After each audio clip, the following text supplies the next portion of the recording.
How to allow camera and microphone access on Facebook Messenger on PC. If your camera or microphone access is blocked on Facebook Messenger, we won't be able to make any kind of video or voice calls. And without fixing this, calls may fail or others won't hear or see us, so let's enable it properly. So for that, you can open up Messenger. I'm just gonna do it in a browser. You can even do it in app. I'm just gonna directly search for Messenger, or let's head over to Facebook first. So I can go to facebook.com and open it up. Now once we are headed here, from this section, look out for the Messenger icon in the top right and select it, and that should open up Messenger. You can even expand it if you would like to expand it like this, and there we go. Now once this is done, this is the particular interface. You can start by making up a video call or an audio call and manually give permissions, or if not this, what we can do is we can look out for this option, the filtered option in the top left, and select it and give the permissions.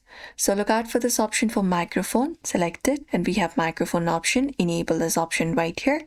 Similarly, if you want to turn on for camera, you can look out for reset permissions or site settings, something like that. Open it up, and within site settings, what we'll be finding permission section. So go to location, camera, etc. Turn on the option for camera, tap and allow. Same goes for microphone, tap and allow, and allow the permissions for this.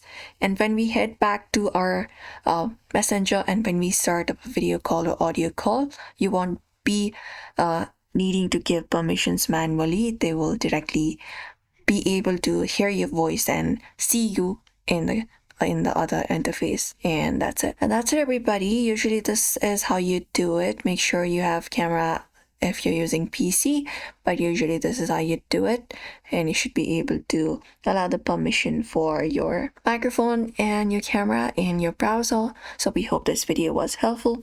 Ensure to give this video a like and subscribe for more tips and tutorials.